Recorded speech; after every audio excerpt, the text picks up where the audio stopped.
entregar algo precioso para nós. Em nome de Jesus, amém.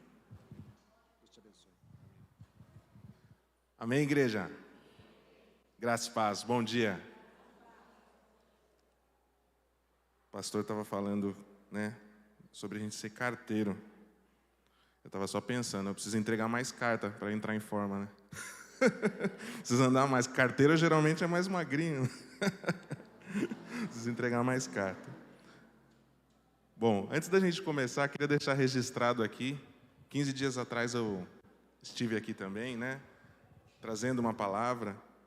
E até comentei no dia, que eu estava sem minha melhor parte. Hoje ela está aí. E a diferença é notável, porque eu estava meio mulambento, Ela não me viu saindo de casa. Agora eu estou mais arrumadinho. Ela falou, não, você não vai sair de casa de qualquer jeito. Essa é a diferença que uma mulher faz na vida do homem, Mas amém. E também, 15 dias atrás, a gente estava pregando sobre um só coração. E o que eu vou trazer hoje para vocês de mensagem, a carta que eu vou ler aqui para vocês hoje, ela é uma continuação, desse tema, falando sobre um só coração. E, para caso você não tenha visto na internet, ou você não se lembre do que foi pregado, a gente falou sobre 2 episódios que aconteceram na Bíblia. Um lá bem no início e outro já no Novo Testamento. A gente falou sobre a Torre de Babel, aquelas pessoas que se uniram para fazer algo que não era assim tão bom, mas eles se uniram. E o próprio Deus, olhando aquela união daquele povo, falou, se eles realmente se unirem, se engajarem em fazer algo, ninguém vai poder os parar. Eles vão alcançar aquela visão que eles estão almejando. E o segundo episódio fala sobre o dia de Pentecostes. Lá em Babel, as línguas foram confundidas. Em Pentecostes, eles falaram línguas estranhas, mas eles foram compreendidos. Então, o que foi iniciado em Babel foi desfeito em Pentecostes pelo Espírito Santo e trouxe novamente unidade à igreja. E a partir dali começou um grande movimento. Então, nós falamos que a unidade é imbatível, nós falamos que o inimigo, ele quer trazer separação, porque ele sabe que a unidade é imbatível. Nós falamos que a unidade tem um preço a ser pago, de convivência, de estar junto. Nós falamos que o Espírito Santo é fundamental para trazer unidade, como a gente viu nesse episódio de Pentecostes. E quinto, nós falamos que você foi chamado para construir pontes e não muros, Até citei o profeta Chorão, que não era Jeremias, era o Chorão do Charlie Brown, que ele fala que só o amor constrói pontes indestrutíveis. Com perdão da palavra de citar, mas enfim. E a unidade, a gente viu que ela é capaz de multiplicar os recursos, de avançar, de fazer coisas magníficas, A gente vê isso nos exemplos do dia a dia. Uma cooperativa, onde as pessoas elas não têm uma estrutura adequada para ter um escritório, um RH, mas ele tem lá a empresinha dele. Aí eles se juntam uma cooperativa e aí juntos eles são mais fortes. Eles conseguem otimizar os recursos, conseguem alcançar resultados que eles só conseguiriam se eles fossem uma big empresa. Então a gente vê o poder da unidade em todas as esferas. E Jesus nos chamou para viver em unidade, para amar. Ele nos chamou para aceitar, para conviver com todas as pessoas. Amém?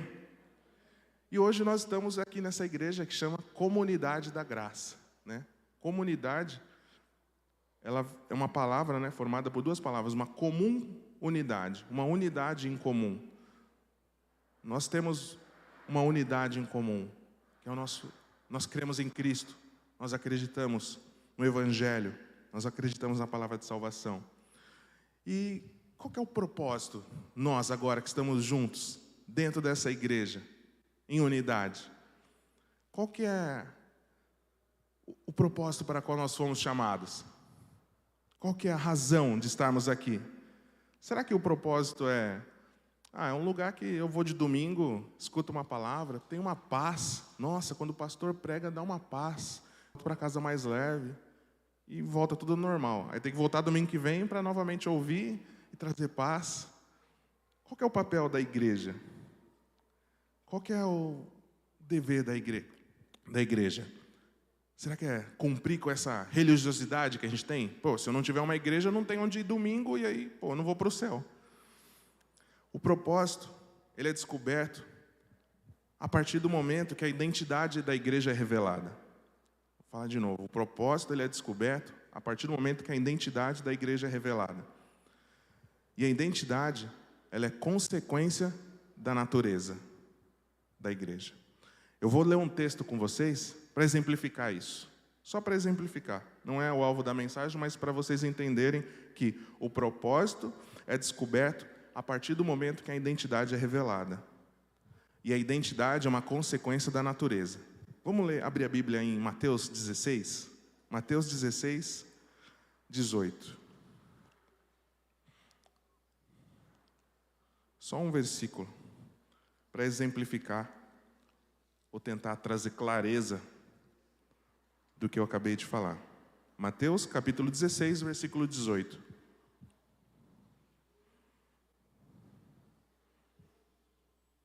Amém? Vamos ler aqui.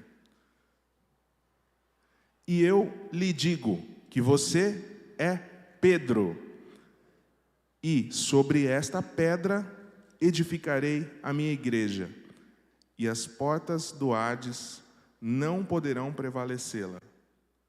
Outras versões falam, as portas do inferno não poderão prevalecer. Amém? Esse texto, ele fala sobre identidade, sobre natureza e sobre propósito. E então o que eu queria dizer a respeito de a identidade da igreja, ou a nossa identidade, tem a ver com a nossa natureza. Então ele fala de identidade. Você é Pedro. Essa é a sua identidade, assim que as pessoas te reconhecem. Pedro. Ele fala de natureza. Sobre esta pedra edificarei a minha igreja. Então a natureza dele é de ser um construtor da igreja. Mais tarde a gente vai ler aqui no versículo, a sequência de Atos, ele realmente é o fundador e ele que era o apóstolo que deu origem à igreja do Senhor. E o propósito? O propósito é construir a igreja e prevalecer contra o inferno. Então essa foi a identidade, a natureza e o propósito de Pedro. E da igreja? Da igreja por si só, como que é? A natureza da igreja, ela nasceu no coração de Deus. A igreja é no desejo de Deus. A identidade dela foi revelada lá atrás, para Abraão, quando Abraão recebeu um desafio de sai da tua casa, da tua parentela. Foi revelado para ele. E o propósito conseguiu ser cumprido quando a gente vê a igreja se reunindo em Atos. Então o ideal da igreja nasceu, a natureza nasceu no coração de Deus. Ela foi compartilhada a Abraão, revelando qual que era a identidade. E ela começou a dar frutos, ou seja, cumprir com seu propósito, no livro de Atos, quando a igreja se reúne. Vamos ler esse texto que está lá em Gênesis 12? Vamos abrir a Bíblia no livro de Gênesis. Gênesis capítulo 12, versículo 1.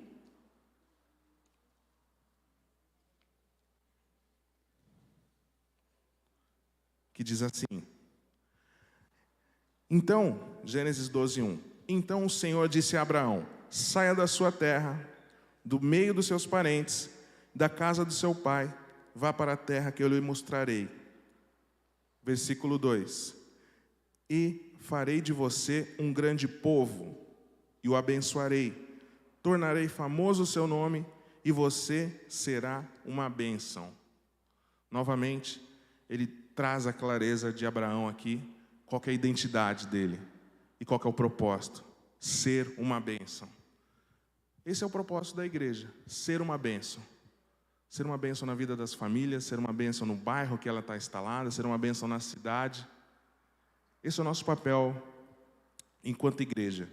Então a gente viu que o ideal, a natureza, ela nasceu no coração de Deus, desde o princípio, relacionamentos. Isso é o que rege, é a palavra que poderia sintetizar a Bíblia, relacionamento. Deus, ele queria desde o início ter relacionamento.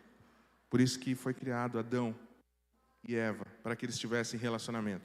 Então, a natureza da igreja nasceu no coração de Deus, foi compartilhada a Abraão, revelando a sua identidade, e ela começou a dar frutos, a cumprir o seu propósito, quando a gente vê a obra sendo concluída, quando Jesus vem, retorna para o Pai e deixa aqui o legado de uma igreja. Amém? Vocês estão comigo aí? E a gente estava falando na semana passada justamente semana retrasada, perdão, sobre o crescimento repentino dessa igreja de Atos. Essa igreja, as pessoas iam sendo acrescentadas. Após aquela pregação de Pedro, ali no capítulo 2 de Atos, falam que 3.000 pessoas foram convertidas. 3.000 pessoas aceitaram o Evangelho e se uniram a eles. Como que essas pessoas eram cuidadas? Como que o pastor conseguia fazer visita na casa de cada uma dessas pessoas? Porque na página seguinte já fala que mais 5.000 foram acrescentados. Então a gente já tem no mínimo 8.000 pessoas, contando somente os homens, que eles não contavam nem mulheres, nem crianças. Como que essa igreja se estruturava? Será que o pastor ficava ligando um por um? Óbvio, não tinha telefone, mas ficava mandando carta um por um, para saber como é que estava? Estava orando? Será que o pastor ia fazer visita nesses 8.000 pessoas? Eu acho que não. Eu acho que nem se ele fosse muito dedicado, ele não conseguia. Era muito rápido. As pessoas estavam se acrescentando. Mas, como que era feito então? Vamos ler? Vamos ler no livro de Atos. Vamos ler no livro de Atos, capítulo 2, versículo 42 até o 47.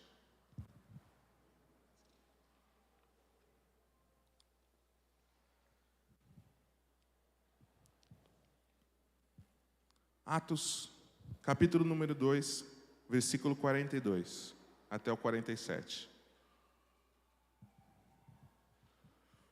Vamos ver qual era a estratégia que eles estavam utilizando para que essas pessoas que aceitavam, que se uniam, continuassem engajadas.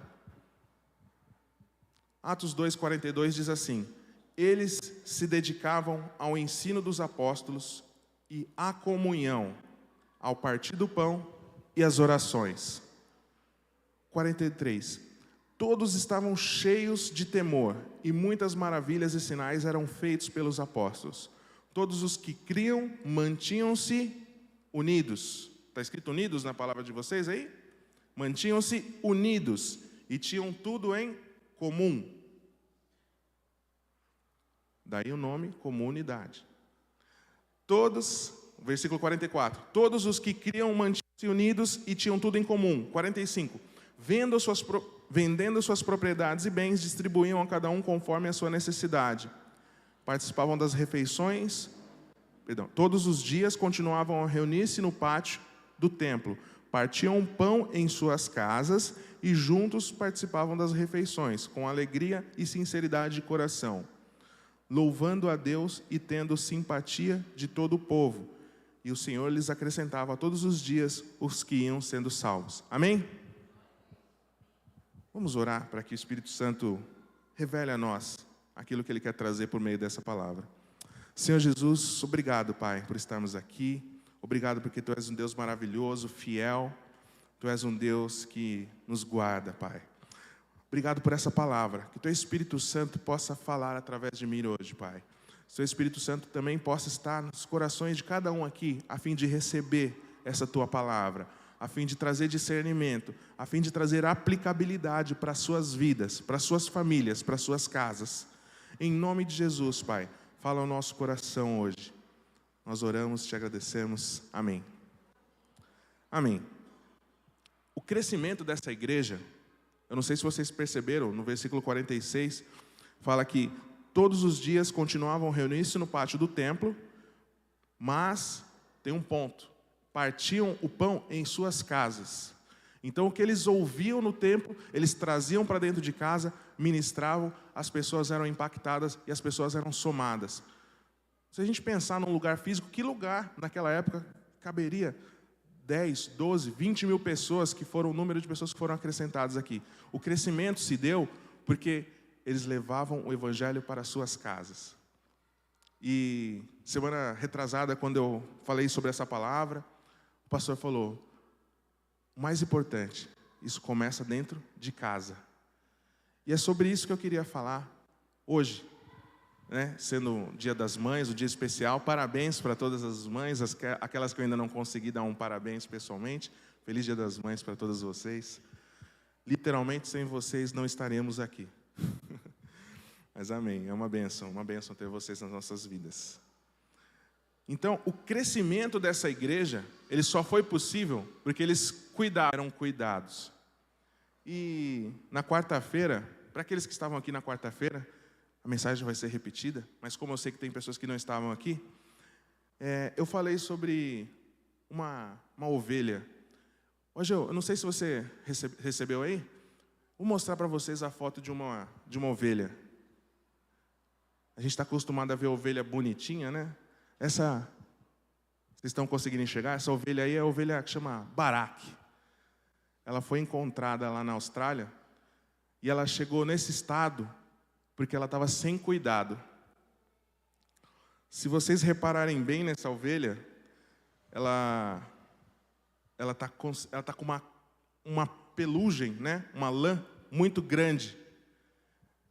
E essa lã, ela ficou tão enrijecida que nada conseguia penetrar ela. Até por isso que um predador não conseguiu matar ela. Formou uma casca. Mas também ela estava com todo esse peso.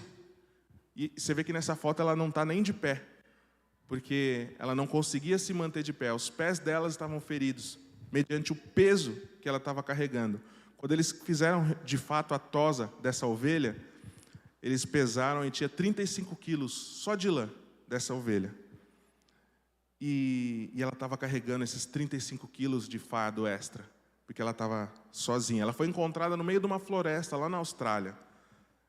Eles calculam que aproximadamente ela estava afastada, longe do rebanho, há uns 5 anos mais ou menos. E o peso que ela carregava era tão grande que ela não conseguia se manter de pé. Ela não conseguia andar normalmente. Ela estava com feridas nos pés. Ela não conseguia avançar. E se vocês repararem bem, a gente não consegue nem ver os olhos dela. Os olhos dela estavam tapados com a lã que cresceu. E elas não enxergavam para onde elas estavam indo. E isso tudo aconteceu com essa ovelha porque ela não foi cuidada. Ela não tinha ninguém para cuidar. No meio da selva, não tinha um pastor que viesse cortar, aparar sua lã, viesse cuidar das suas feridas. E aquela igreja de Atos, ela só conseguiu avançar porque eles cuidavam uns dos outros. Mas eu não queria trazer essa conversa para esse ambiente eclesiástico, porque, como o pastor bem falou, primeiro tem que começar na nossa casa, tem que começar no nosso lar. E às vezes essa ovelha, ela pode ser o retrato de uma mãe, de uma esposa, de um filho, de um pai, que por vezes não é cuidado. Por vezes não, aquela casa, aquele lar não tem unidade. E as pessoas, por falta de cuidado, acabam ficando assim. E aí a pessoa reclama: poxa, mas fulana não me acompanha. Talvez seja porque ela está carregando muito peso. Até o seu peso. Você não está sabendo cuidar de fulana. Poxa, mas será que ela não vê? Talvez ela não veja, porque ela não está sendo cuidada. Poxa, mas eu sempre tenho que ficar parando, voltando, explicando. Será que a gente está de fato cuidando dos nossos? E será que eu me esforço para ouvir, para entender o ponto de vista dos outros? Ou só a minha opinião é o que importa? Afinal de contas, eu sou o sacerdote da casa. Só a minha opinião é o que vale. E aí as pessoas vão ficando para trás. As pessoas vão ficando rejeitadas, sujas, mal cuidadas. Às vezes não aparentemente. Na aparência está tudo perfeito, está tudo certo. Mas na prática, as pessoas não estão sendo cuidadas? Será que a minha casa é um ambiente que eu trago unidade ou eu imponho porque eu falo mais alto? Será que eu não estou deixando as pessoas machucadas? Não estou deixando as pessoas cegas porque eu não estou sabendo cuidar delas? O nosso compromisso, o nosso mandamento, um dos principais mandamentos, segundo o principal mandamento, é que nós amássemos ao próximo como a ti mesmo. Esse mandamento não está falando para a gente julgar. Como que eu vou amar? Olha o que fulano fez. Esse mandamento não está falando para a gente opinar, para dar conselho. Esse mandamento está falando para a gente amar. Poxa, mas a pessoa ela vai ter as consequências, mas o seu dever é amar. O script do teu personagem na história é amar. Existe um outro personagem, acima de todos, que o dever dele é julgar. Ele julga, mas nós devemos amar. Nós devemos transmitir o amor. É através do amor que a gente vai conseguir conquistar as pessoas da nossa casa. É através do amor que a gente vai conseguir gerar unidade na nossa casa. É através do amor que a gente vai conseguir fazer com que nós sejamos um referencial. Já contei essa história aqui algumas vezes, mas essa verdade ela foi vista na família, na vida da minha família. Meu pai, ele não era convertido, mas minha avó já era convertida. E meu pai, ele foi músico, ele gostava, tocava na noite, chegava altas horas, mas ao invés da minha avó criticá-lo, subjugá-lo, deixá-lo de castigo ou qualquer outra coisa, expulsar fora de casa, o caminho dela foi amar.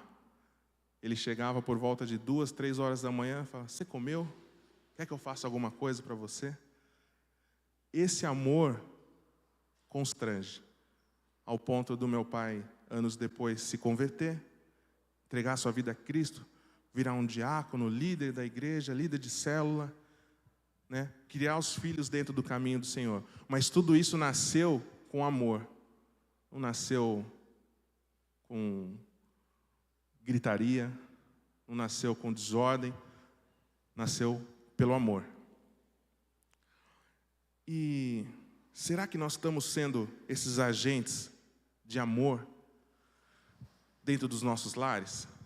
Ou nós estamos sendo agentes de separação? As pessoas que chegavam na igreja de Atos, a gente não vê relatos aqui de grandes ações evangelísticas. Não tem. Se a gente procura aqui nos capítulos iniciais de Atos, não tem. O pessoal saiu na praça para distribuir panfleto, o pessoal fez uma ação evangelística, um teatro, uma noite de louvor, e aí as pessoas foram chegando porque elas foram atraídas pela música. Não tem. Por que as pessoas chegavam até Atos?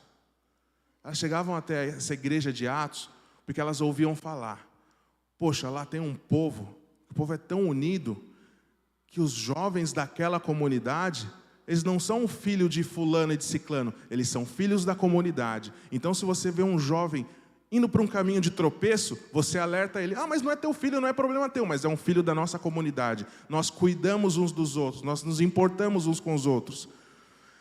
Eles iam até essa igreja de Atos porque eles viam que aquelas pessoas prosperavam, porque a unidade traz prosperidade.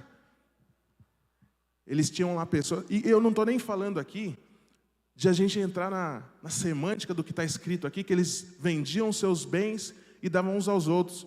Estou querendo começar mais leve, não precisa fazer isso. Mas qual é o conhecimento que você tem guardado só para você e você não tem compartilhado? Eu sei que aqui a gente tem pessoas extremamente qualificadas. Eu tenho professoras, eu tenho empresários que poderiam ensinar como empreender, qual a prática de empreender. Eu tenho pessoas, psicólogas, eu tenho pessoas extremamente qualificadas que poderiam ensinar uns aos outros. Será que eu não tenho na comunidade pessoas que gostariam de aprender a mexer melhor no seu computador? E eu tenho certeza que eu tenho pessoas aqui que sabem, dominam, dão aula de informática, de programação, de tudo. E o quanto que você tem disponibilizado o teu dom, aquilo que você recebeu, aquilo que você sabe fazer de melhor para a comunidade que você vive.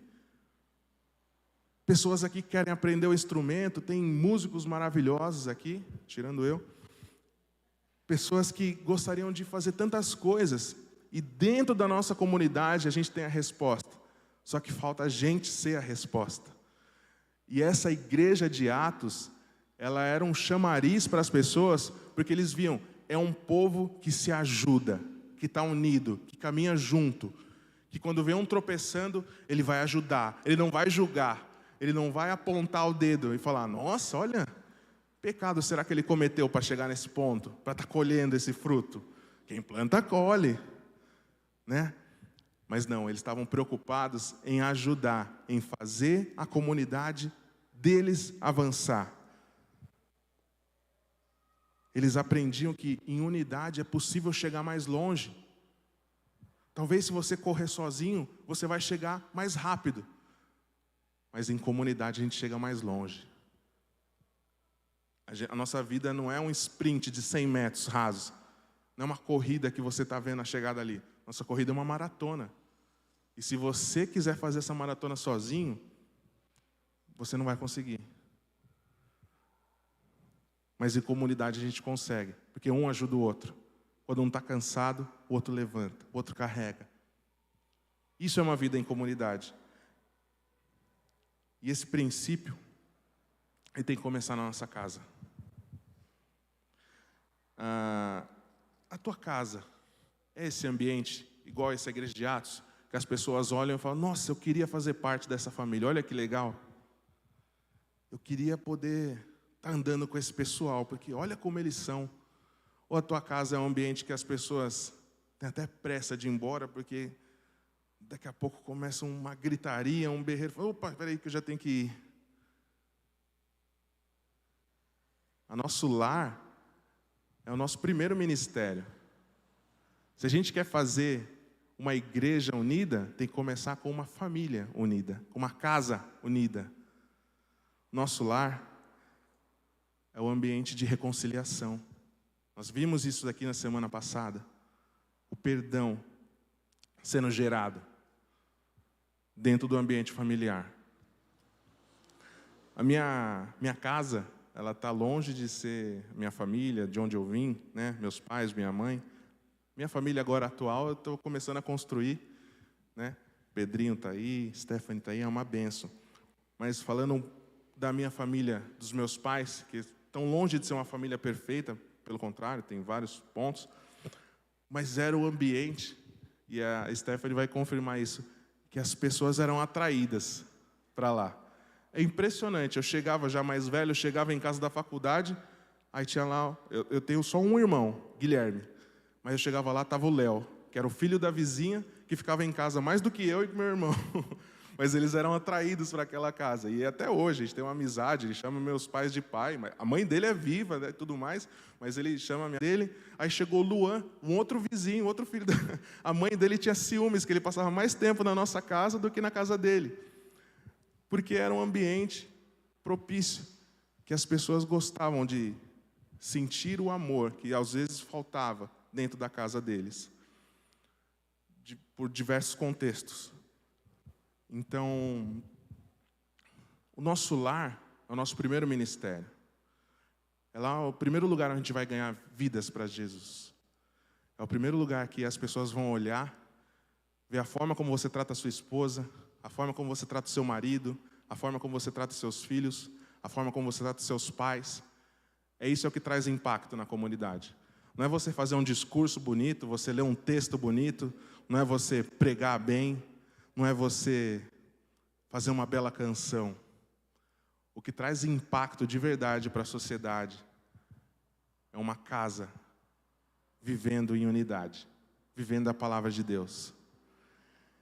E se o sucesso de Babel estava na execução, na construção daquela torre, o sucesso nosso como igreja está nas obras que nós fazemos. E quando eu digo obras, eu digo os frutos gerados dessa unidade. E toda grande torre, ela começa com um tijolo. Então, se essa realidade de um ambiente amoroso, de um ambiente em unidade, unido, é muito distante para você, começa com um tijolo. Todo prédio começa com um tijolo para ser erguido. Após ser feito o fundamento, tem que colocar um tijolinho. E tijolo a tijolo esse prédio é construído. Não adianta a gente querer, do dia para a noite, colocar um prédio construído. Fazer mudar da água para o vinho. Não se sustenta. Então nós temos que começar com o primeiro tijolo. Trazendo unidade para a nossa casa. Se reconciliando. Cuidando daqueles que estão na nossa casa. Que podem estar como estava aquela ovelha. Podem estar com os pés machucados, feridos, cansados, sobrecarregados de carregar um fardo que você é incapaz de ajudar. Está vendo lá a esposa se matando e varre, e cuida do bebê, e faz a comida, e cuida do periquito, papagaio. E você está lá passando de canal na TV e é incapaz de ajudar. A gente, por vezes, faz com que os nossos estejam parecidos com aquela ovelha. Cansados, sobrecarregados, indispostos. Aí você fala, poxa, mas você não quer estar junto comigo? Como que vai estar junto com você se você não ajudou lá na sua casa lá e você quer que ela esteja disposta a fazer o que você quer? Você estava sentado no sofá. Então, que a nossa vida tenha o cerne da nossa vida seja restabelecer a unidade da nossa casa. Quando a gente fizer isso bem, a gente vai conseguir vir aqui para o templo e ser uma igreja de unidade. Porque está fácil. As práticas foram enraizadas no teu coração. Então, o que você consegue fazer na tua casa, você consegue fazer aqui na igreja. Um exemplo disso, de que a mudança, ela é transformadora e ela começa com pequenos atos, está num texto, que se vocês me permitem, eu vou ler para você, que o pastor compartilhou comigo. Posso ler aqui, pastor? Ele fala sobre... É um texto conhecido, né? Eu não conhecia. Talvez muitos de vocês possam conhecer. Mas o título do texto fala sobre a menina do vestido azul. Num bairro muito pobre da cidade, distante, morava uma garotinha muito bonita. Acontece que essa menina frequentava as aulas da escolinha local no mais lamentável estado. Suas roupas eram tão velhas que seu professor resolveu dar um vestido novo para ela. Assim ele raciocinou. É uma pena que uma aluna tão encantadora venha às aulas desarrumada desse jeito. Talvez com algum sacrifício eu pudesse comprar um vestido azul. Quando a garota ganhou a roupa nova, sua mãe não achou razoável que, com aquele traje tão bonito, a filha continuasse a ir no colégio, suja como sempre. Então começou a dar banho, todos os dias, antes das aulas. Ao fim de uma semana, o pai disse, mulher, você não acha que é uma vergonha que a nossa filha, sendo tão bonita, tão bem arrumada, more num lugar como esse, caindo aos pedaços? Que tal você ajeitar um pouco da casa, enquanto eu, nas horas vagas, vou dando uma pintura nas paredes, consertando a cerca, plantando um jardim aqui na frente? E ele fez assim. E eles fizeram assim, um humilde casal. Até que a sua casa ficou a casa mais bonita de todas as casas da rua, das vizinhanças. E os vizinhos se envergonhavam e se puseram também a reformar suas residências. Desse modo, o bairro melhorava a olhos vistos. Quando por isso passou um político. E ele, impressionado, disse, é lamentável que essa gente tão esforçada não receba nenhuma ajuda do governo. E dali saiu para falar com o prefeito, que autorizou a organizar uma comissão para estudar que melhoramentos eram necessários para aquele bairro. Dessa primeira comissão surgiram muitas outras, e por todo o país eles ajudaram bairros pobres a se reconstruírem. E pensar que tudo começou com um vestido azul. Não era a intenção daquele simples professor consertar a rua, o bairro, a cidade ou o país. Mas ele fez o que podia. Ele deu a sua parte, fez o primeiro movimento do qual desencadeou toda aquela transformação. É difícil construir um bairro, mas é possível dar um vestido azul. E esse texto ele fala exatamente sobre isso, sobre colocar o primeiro tijolo. É difícil você pensar no macro, em tudo que precisa ser arrumado, mas você consegue comprar um vestido azul. Você consegue fazer uma gentileza, você consegue pedir perdão. Você consegue gerar um ambiente amoroso, um ambiente que não é um ambiente de gritaria, de discórdia. Tudo isso é uma pequena semente para que o fruto venha a ser multiplicado. Uma árvore, quando a gente sai na rua, olha uma árvore, o tamanho que ela é, os frutos que ela dá, ela nasceu com uma semente. Uma semente foi capaz de gerar aquela árvore. Mas é a semente certa. Se você plantar limão, você vai colher limão. Se você plantar laranja, você vai colher laranja. Se você plantar amor, você vai colher amor. Se você plantar união, você vai colher união. Agora, se você gerar discórdia, se você quiser cutucar aquela pessoa, não espere que você vai colher algo diferente disso. Então, a mensagem de hoje é essa. Para que a gente consiga os feitos notáveis que foram encontrados nessa igreja de Atos, a gente tem que começar na nossa casa. A transformação tem que começar em nós. Amém? Vamos ficar de pé? Vamos orar?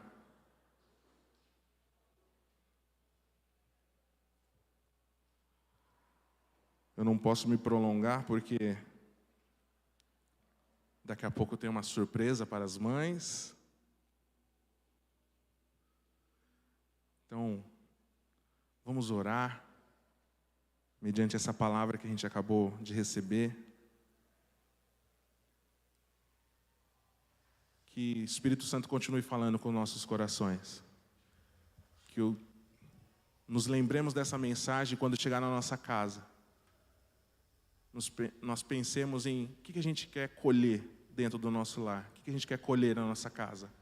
Quais são os frutos que a gente espera colher. O que eu preciso plantar para poder colher isso? Pai querido, Pai maravilhoso, obrigado, Senhor, pela Tua palavra que foi apresentada a nós. Obrigado porque Tu és um Deus fiel, poderoso. Obrigado, Pai, porque as Tuas misericórdias se renovam a cada dia. Obrigado, Pai, porque o Senhor nos deu essa oportunidade, Pai, de ter o nosso lar como nosso primeiro ministério. Que nós sejamos agentes de transformação na nossa casa.